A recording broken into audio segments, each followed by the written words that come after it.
5 अगस्त 2019 जम्मू कश्मीर राज्य, जो एक राज्य हुआ करता था, 5 अगस्त सरकार ने क्या किया, 5 अगस्त 2019 को सरकार संसद में बिल लेकर आती है और जम्मू कश्मीर राज्य को 2 यूटी जम्मू कश्मीर और यूटी लद्दाख में तोड़ दिया जाता है। सरकार ने यह बताया हमको उस समय चर्चा के दौरान कि यूटी 1 यानी जम्मू कश्मीर यूटी होगा, इसको जल्द ही राज्य का दर्जा दिया जाएगा, स्टेटहुड दिया जाएगा और यहां विधानसभा होगी। ठीक है, राज्य का दर्जा देंगे, विधानसभा बनेगी इस यूटी के अंदर, विधानसभा बनाएंगे फिर जल्दी राज्य का दर्जा दे देंगे। तो नहीं कहा कि यूटी जो बनाई जाएगी इसमें विधानसभा होगी, पहले तो चुनाव होंगे विधानसभा के यहाँ पर और जल्दी इसको राज्य का दर्जा देने का प्लान होगा हमारा। ठीक है, लद्दाख जो यूटी बनेगी इसमें विधानसभा नहीं होगी और राज्य तो बनने से कभी रहा ही, राज्य नहीं बनाएंगे, यूटी रहेगा हमेशा ये। तो ना तो राज्य बनेगा ना ही इसमें विधानसभा होगी। लद्दाख की बात हो गई, ठीक है, बना दिया गया। 2019 से 2023 आ गया, 4 साल गुजर चुके हैं, अगस्त से अगस्त हो चुका है, 4 साल 1 महीना हो गया लगभग। कहां पहुंचा राज्य की मांग की बात? आपने कहा था जल्द से जल्द, उन्होंने कहा था यूटी बनाए टेम्परेरी, सरकार का कहना है यूटी बनाया था इसको अस्थायी तौर पर यूटी बनाया था। तो 4 साल हो गए, कब इसको राज्य बनाएंगे? अब इस मामले को लेकर कई याचिकाएं कोर्ट में लगाई गई, सुप्रीम कोर्ट में लगाई गई। सुप्रीम कोर्ट में आजकल हियरिंग चल रही है, सुप्रीम कोर्ट आजकल हियरिंग कर रहा है। सुप्रीम कोर्ट की 5 जजों की बेंच, जिसके हेड कर रहे हैं स्वयं सीजीआई साहब, जिसको लीड कर रहे हैं चंद्रचूड़ सर हमारे स्वयं लीड कर रहे हैं इसको। तो सीजीआई साहब की अध्यक्षता में 5 सदस्यीय 5 जजों की बेंच है, संवैधानिक पीठ बैठी हुई है। किस मामले की जांच करने के लिए कि सरकार ने जो 5 अगस्त को जो कदम उठाया था, आर्टिकल संविधान का 370 को डाइल्यूट करना, 35A को खत्म करना और जम्मू कश्मीर का विशेष प्रावधान जो थे उन्हें खत्म करना और जम्मू कश्मीर को 2 यूटी में तोड़ना, ये सारे काम जो सरकार ने किए थे उस दिन, क्या ये सही तरीके से किए गए थे? क्या ये संवैधानिक दृष्टि से सही कदम था? इसकी जांच कर रही है सुप्रीम कोर्ट। हियरिंग चल रही, डेली हियरिंग होती है वहां पर। ठीक है, इसी में सुप्रीम कोर्ट ने, सीजीआई साहब ने कमेंट किया, सरकार से पूछा कि आपने बोला था राज्य का दर्जा देंगे, तो ये कब तक देंगे, टाइम लिख के दीजिए हमको। तो सरकार से कहा टाइमलाइन बताइए, कब तक आप ये दर्जा इनको देंगे, कब तक इसको राज्य बनाएंगे? सवाल नंबर 1, कब तक बनाएंगे राज्य का दर्जा? दूसरा सवाल सीजीआई साहब ने कहा यह स्पष्ट करे भारत सरकार कि संविधान का आर्टिकल 3, संविधान का अनुच्छेद 3 जो संसद को अधिकार देता है, पार्लियामेंट को पावर देता है, दोस्तों ये आर्टिकल आपका पार्लियामेंट को अधिकार देता है कि वो किसी राज्य में से कर्व आउट कर सकती है किसी यूटी को। संसद का आर्टिकल 3 ये अधिकार संसद को देता है, संविधान का आर्टिकल 3, कि संसद किसी राज्य में से एक केंद्र शासित प्रदेश को अलग कर सकती है, यूटी को अलग कर सकती है, उसकी सीमा बदल सकती है, यूटी बना सकती है इसमें। लेकिन क्या इसका इंटरप्रिटेशन ये माना जाए कि एक राज्य को यूटी में कन्वर्ट कर सकती है क्या संसद? एक पूरे राज्य को यूटी में कन्वर्ट कर सकती है? हाँ, राज्य था, आपने सीटें अलग कर दी, यहां से यूटी बना दिया, ये राज्य तो बना रहेगा। तो क्या ये आर्टिकल 3 ये कहता है कि पूरा राज्य एक यूटी बनाया सकता है? क्या संसद ये आर्टिकल 3 कहता है ऐसा?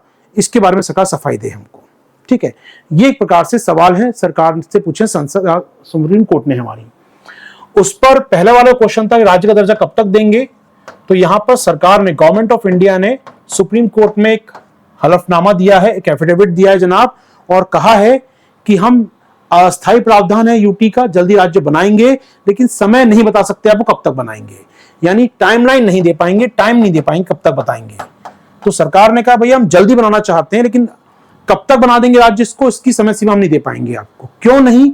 क्योंकि जम्मू कश्मीर के हालात, वहां के कंडीशन, वहां के लॉ एंड ऑर्डर ऐसा नहीं है, वहां अभी डिस्टर्बेंस चल रहा है, कई प्रकार के अलगाववाद हैं, आतंकवाद हैं, जिसके चलते जम्मू कश्मीर में शांति नहीं है और हम वहां पर राज्य का दर्जा उसको नहीं दे सकते।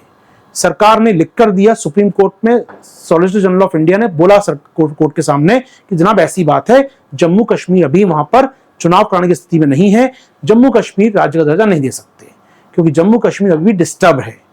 यह कहना है भारत सरकार का।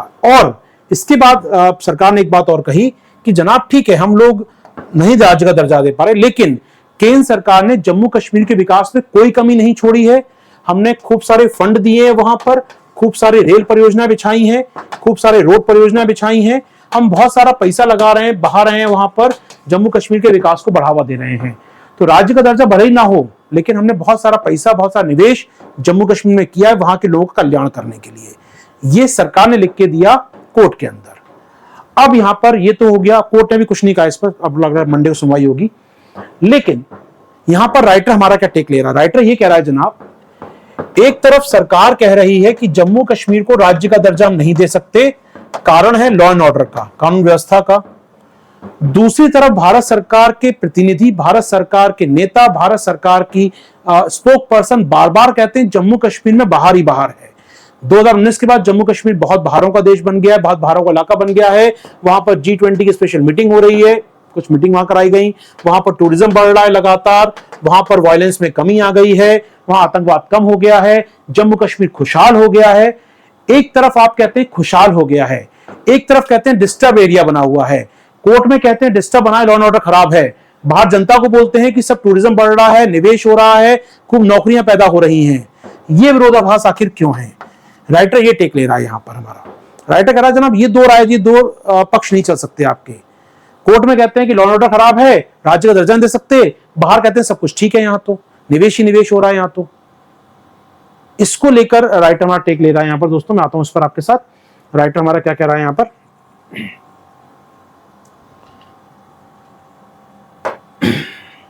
आइए थोड़ा सा जूम कर दूं इस पर आपके लिए।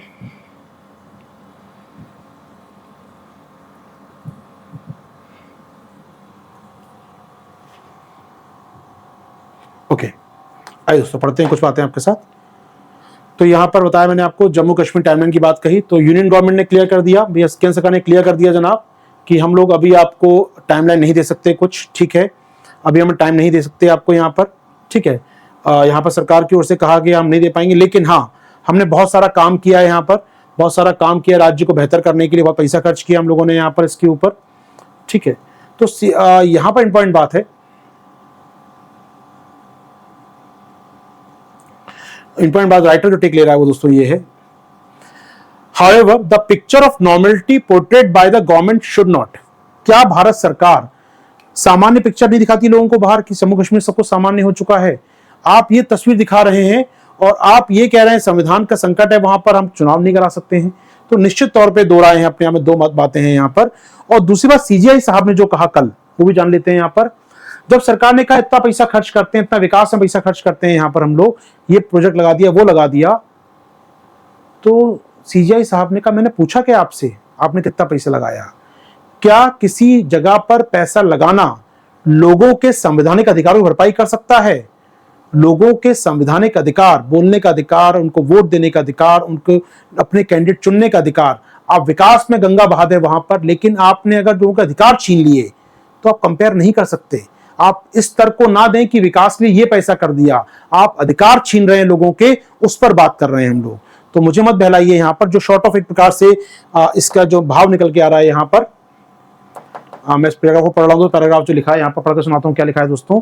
Any positive change brought about by the administration in the ground situation should be appointed to the need of the early election, ठीक है। यहाँ पर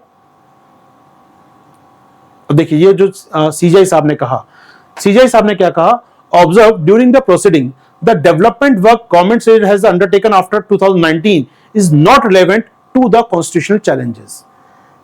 इंपॉर्टेंट बात क्या है, सरकार जो दावा कर रही है हमने विकास किया, वो विकास किया, इस दावे की प्रासंगिकता है ही नहीं। हमारा मुद्दा क्या है, संवैधानिक चुनौती आपने जो पेश की है, अधिकार जो लोगों के हैं उसकी बात कर रहे हैं। आपने विकास पे क्या किया, किया क्या नहीं किया? आप ही कह रहे हैं शांति स्थापित नहीं हुई वहां पर, तो क्या विकास किया आपने? और विकास में दावा कर रहे हैं, हम तो बात ही नहीं कर रहे विकास की, हम तो बात कर लोगों के अधिकार की। चीन में सोचिए दोस्तों, कंपेयर नहीं कर रहा हूं, चीन में पर कैपिटा इनकम हमसे 6 गुना ज्यादा है, जीडीपी का साइज हमसे 5 गुना ज्यादा है, लोगों की आय हमसे कई गुना ज्यादा, 1% गरीब, हमारे 15% गरीब है देश के अंदर। तो क्या चीन हमसे बेहतर प्रशासन दे रहा है? क्या विकास केवल इकोनॉमिक बेसिस पे देखा जाना चाहिए कि लोगों के अधिकार बराबर है वहां पर, व्यक्ति का अधिकार बराबर है वहां पर? सोचना होगा हमको। तो निश्चित तौर पे जो कोर्ट सीजीआई साहब कह रहे हैं उस बात की गंभीरता को हमें समझना होगा। उम्मीद कर रहा हूं दोस्तों मेरी बात पहुंच पा रही है आप तक। तो दोस्तों हमारा 3 सितंबर से टेस्ट सीरीज शुरू हो रहा है। 3 सितंबर से 45 टेस्ट है दोस्तों पीटी के, जिसमें 10 टेस्ट शामिल हैं आपके सीसेट के। इनका फीस लगभग है 4999 दोस्तों आपके लिए। तो ये टेस्ट सीरीज ज्वाइन कर सकते हैं आप। 3 सितंबर शुरू हो रहा है हमारा। 3 सितंबर से मेंस का टेस्ट सीरीज आ रहा है दोस्तों आपके लिए। जहां लगभग 30 टेस्ट हैं, ऐसे भी शामिल हैं, फुल टेस्ट भी हैं, सेक्शनल टेस्ट भी हैं। इसका फीस लगभग 14,000 के आसपास है दोस्तों। आपका ज्वाइन कर सकते हैं इसको आप लोग। कोड मेरा है आशीर्वाद 360। इसके अलावा दोस्तों आप जानते हैं हमारा 5 सितंबर से टीचर्स डे के दिन बैच चालू हो रहा है, आरंभ बैच, जिसमें हमारे मृणाल से चालू करेंगे इकोनॉमिक्स, वहाँ पर बाइलिंगुअल बैच में आपके साथ, तो वहाँ पर ज्वाइन कर सकते हैं दोस्तों। 5 सितंबर से आप लोग, हमारा आरंभ बैच बाइलिंगुअल बैच है दोस्तों, इंग्लिश बैच है आपके लिए। शुरुआत होगी 5 सितंबर से इस क्लास की। कोई भी कोर्स लेना चाहें, कोड मेरा जानते हैं दोस्तों आप लोग, आशीर्वाद 360 मेरा कोड है, जिसका यूज करके आपको डिस्काउंट मिल जाएगा समय फीस में, और आप जुड़ पाएंगे हमारी टीम के साथ, मेंटरशिप टीम के साथ। ठीक है दोस्तों, तो ये है आने वाले बैचेस, याद रखिएगा।